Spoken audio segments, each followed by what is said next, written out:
Hollywood has always been a town of bright lights and dark secrets. It's a place where fairy tales are manufactured for the silver screen, while behind the curtain, real-life dramas unfold that are often more gripping and tragic than any fictional plot. For every star that rises, there's a story left in the shadows.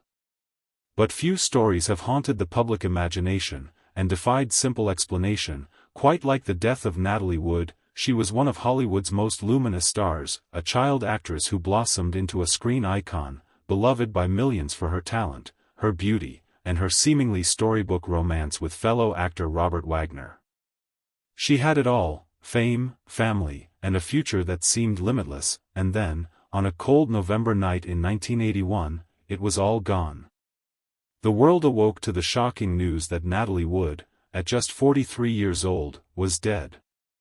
She had drowned in the dark, choppy waters off Catalina Island, having disappeared from her family's yacht, the Splendor. The story that was quickly cemented was one of a tragic, heartbreaking accident. A terrible misstep in the dark. A case closed, but some questions never went away. The official story, so clean and simple, began to fray at the edges almost immediately, picked apart by nagging inconsistencies and the quiet persistence of those who knew her best. For decades, whispers turned into articles, articles into books, and books into a groundswell of doubt that refused to be silenced. What really happened on that boat? Why were there so many conflicting stories? And why did the one person who might hold all the answers refuse to speak? For over 40 years, the official story was that Hollywood star Natalie Wood's death was a tragic accident. A beautiful actress, a night on a yacht, and a slip that led to her drowning. But what if that story was just a carefully constructed lie? New evidence and long-suppressed witness accounts are finally painting a much more sinister picture of her terrifying final moments. The truth of what happened that night on the Splendor is far worse than we ever imagined. To understand what happened on that chilly Thanksgiving weekend, you first have to understand the people at the center of the storm. This wasn't just any celebrity trip, it was a gathering of complex people with a tangled history, all set against the intense pressures of Hollywood. At the heart of it all was Natalie Wood. She wasn't just an actress, she was a Hollywood institution. From her breakout role as a child in Miracle on 34th Street to her iconic performance in Rebel Without a Cause and her triumph in West Side Story, Natalie's entire life was lived in the public eye. She was the epitome of a movie star, always perfectly put together.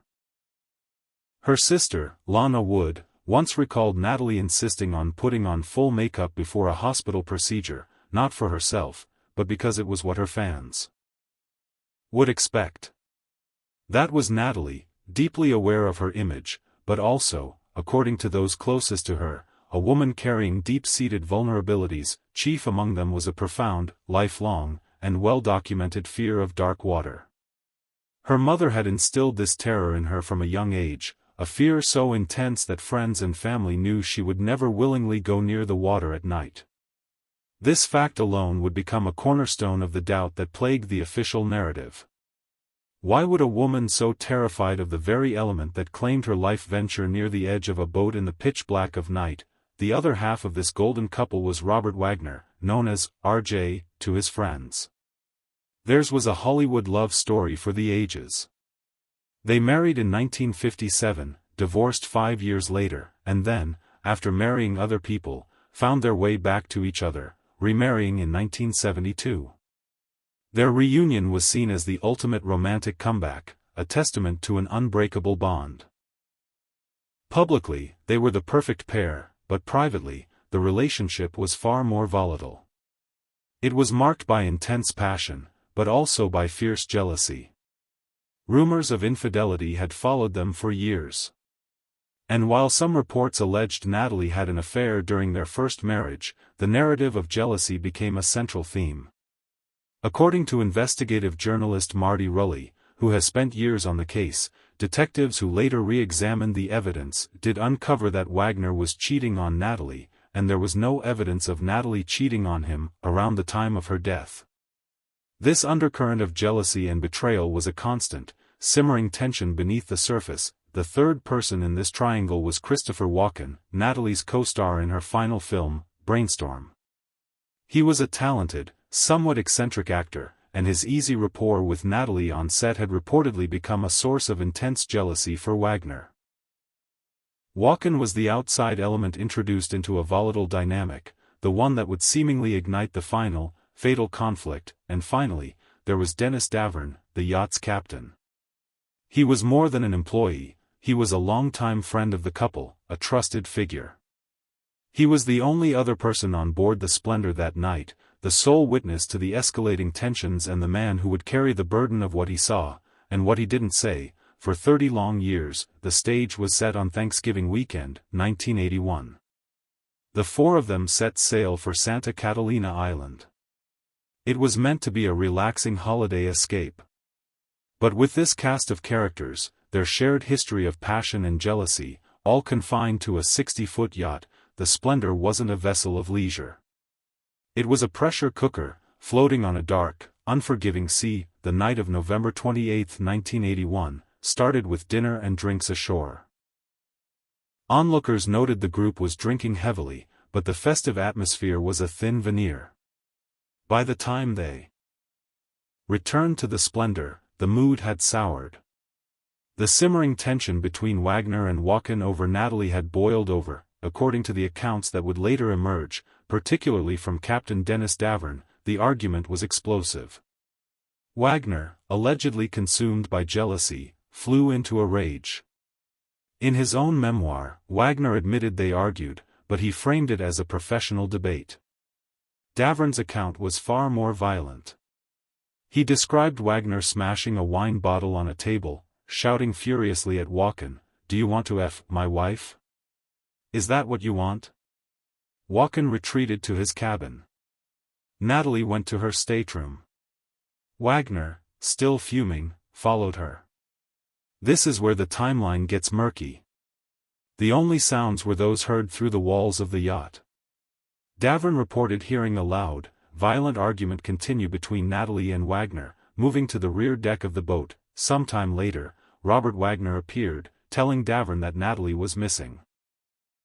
He seemed disheveled and upset. But his next actions, or inactions, would become one of the most scrutinized aspects of the case. The story they presented at the time was that they assumed she had taken the yacht's dinghy, the Valiant, and gone ashore by herself. The theory was that the dinghy was banging against the yacht, and Natalie had gone to retie it. In doing so, she must have slipped, hit her head, and fallen into the water. This was the narrative Robert Wagner presented, and the one the authorities initially accepted. He waited a long time before calling for help. The Coast Guard wasn't notified until 1:30 a.m., a significant delay.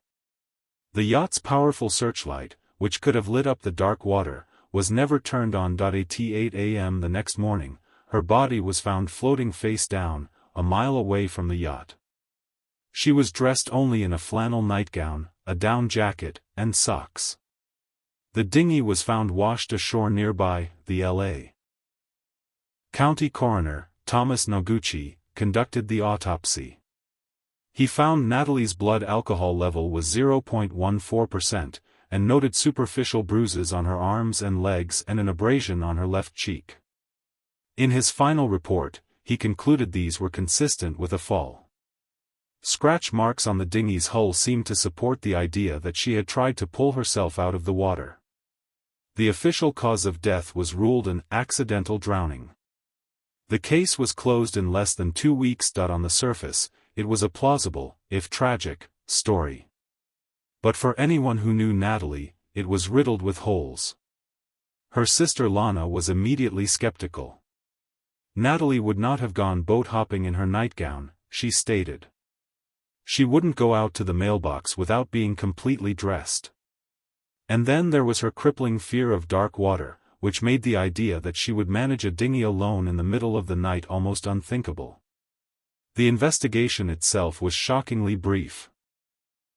Key pieces of evidence, like preserving scrapings from under her fingernails to check for skin or blood, were overlooked. The whole affair was wrapped up with a speed that many found suspicious. The official story was sealed, but for the next 30 years, the truth would refuse to stay submerged. For 3 decades, the Natalie Wood case was officially closed, a painful Hollywood tragedy. Her sister, Lana Wood, never stopped pushing for a second look, convinced the accident story was a lie. But without new evidence, it remained speculation. The silence from Robert Wagner and Christopher Walken was deafening. Then, in 2011, on the 30th anniversary of her death, the dam broke. Captain Dennis Davern came forward with a bombshell. He admitted publicly that he had lied to investigators in 1981, claiming he had been pressured to stick to a fabricated story. In interviews and a co-authored book, Davern painted a picture starkly different from the official record. He confirmed the violent fight between Wagner and Wood was what led to her disappearance. He told investigators that after the explosive argument with Walken, he heard Wagner and Wood continue their fight on the back deck. Then, suddenly, it went quiet. The most damning part of his new testimony concerned what happened after Natalie disappeared. Davern claimed that when Wagner told him Natalie was missing, Wagner explicitly stopped him from taking immediate action. He alleged that Wagner told him to wait, to not call for help, and refused to let him turn on the yacht's searchlight. In a recorded conversation with Lana Wood years earlier, a guilt-ridden Davern had claimed Wagner said, "Leave her there. Teach her a lesson." Davern said he panicked, but Wagner delayed any rescue attempt until it was too late. This was no longer a story about an accident. This was an allegation of deliberate inaction that may have cost Natalie Wood her life. Davern's confession was the catalyst the Los Angeles County Sheriff's Department needed. In November 2011, they officially reopened the investigation. This prompted other witnesses to come forward. For years, people on a nearby boat had told stories of hearing a woman's desperate cries for help that night. One witness, Marilyn Wayne, had even called authorities at the time, but her report was seemingly dismissed. Now, her story was given new weight. Witnesses described hearing a woman screaming, "Help me! Somebody help me," for up to 15 minutes, directly contradicting the theory that she was knocked unconscious before hitting the water. In 2012, the investigation yielded its first major result. The LA County Coroner's Office amended Natalie Wood's death certificate. The cause of death was changed from accidental drowning to drowning and other undetermined factors. It was a seismic shift. The word accidental was officially gone. The coroner's addendum noted that the bruises on her body appeared fresh and could have occurred before she entered the water. This was no longer just a theory. This was the official position of the coroner's office. The official story of a tragic slip and fall was not just in doubt, it was officially dead. The question was no longer if something sinister happened, but what, and at whose hands. With the case reopened, the investigation began to zero in on the only other person known to be with Natalie in her final moments, her husband, Robert Wagner. For years, he'd been shielded by the accident ruling. Now, that shield was gone. In February 2018, the investigation took its most significant step. In an interview with CBS's 48 Hours, lead investigator Lieutenant John Corina of the Los Angeles County Sheriff's Department publicly named Robert Wagner a person of interest in his wife's death. Corina was blunt, stating that after years of reinvestigation, Wagner's version of events simply didn't add up. Corina said, "We know now that he was the last person to be with Natalie before she disappeared." Investigators had re-interviewed dozens of people. Witness statements corroborated the story of a fight on the back deck just before Natalie vanished. The bruises on her body were particularly telling. Fresh bruises on her right forearm, left wrist, and knee, along with a scratch on her neck, looked more like injuries from an assault than a fall. The lead detective on the renewed case, Ralph Hernandez, stated in a documentary that he believed she was assaulted, and that this ultimately led to her ending up in the water. The motive, always a subject of speculation, came into sharper focus. The jealousy over Christopher Walken was the clear trigger for the fight. But the motive may have been deeper. As journalist Marty Rulli reported, investigators uncovered evidence that Wagner was having an affair, adding a potent layer of betrayal to his jealous rage. Perhaps most disturbing were the allegations of a coordinated cover-up. Dennis Davern claimed that in the days following Natalie's death, he was taken to Wagner's home and was essentially kept there, accompanied by Wagner's associates. Davern believed this was a deliberate effort to ensure he stuck to the fabricated story. While these are Davern's allegations and haven't been independently corroborated by law enforcement, if true, they elevate the case from a potential act of manslaughter to a calculated conspiracy to obstruct justice. Despite being named a person of interest, Robert Wagner has consistently refused to speak with detectives since the case was reopened. His attorney maintains his client's innocence. This refusal has only deepened suspicion. As Lana Wood has repeatedly asked, if he is innocent, why won't he talk to the police? The case continued to build, piece by damning piece. But in March 2022, the active investigation hit a wall. Detective Ralph Hernandez retired, and the sheriff's department announced that all leads had been exhausted. While the case remains open, it is now effectively a cold case. No charges have ever been filed. So, after all these years, where does the Natalie Wood mystery stand? Officially, it's an unsolved case, a file gathering dust. Robert Wagner, now in his 90s, has never faced a jury for the events of that night. In the eyes of the law, there isn't enough evidence for a conviction, but in the court of public opinion, and based on the mountain of evidence gathered over the last decade, a chilling new narrative has taken shape. The story has shifted from a tragic accident to a tale of jealousy, rage, and a possible violent assault. That we know the accidental drowning ruling was formally retracted by the coroner. We know the cause of death was changed, with notes stating the bruises on Natalie's body could have happened before she entered the water. We know the key witness, Captain Dennis Davern, admitted to lying for 30 years, claiming Robert Wagner was responsible and deliberately delayed the search. We know new witnesses heard a woman screaming for her life. And we know Robert Wagner, the last person to see his wife alive, was named a person of interest by investigators who believe his story doesn't add up. Was it a deliberate murder? Was it manslaughter, a violent argument that went too far, followed by a panicked cover-up? Did Wagner, in a fit of rage, shove her, and then, in an act of profound cruelty, decide to teach her a lesson by leaving her in the cold, dark water she feared so much? We may never know for certain what was in his mind. What we do know is that the simple story of an accident is no longer believable. The evidence points to a terrifying and violent end for Natalie Wood, one far more sinister than the world was led to believe. Her legacy as a brilliant actress has been forever intertwined with the dark mystery of her final moments. The truth, it seems, is worse than we thought. It's a story not of a misstep, but of a fight. Not of a simple fall, but of a potential assault.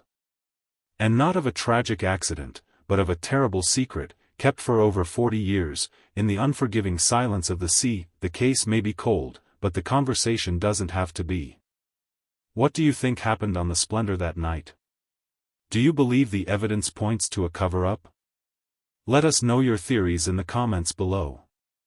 And if you found this investigation compelling, please like and subscribe for more deep dives into history's most enduring mysteries. Thank you for watching.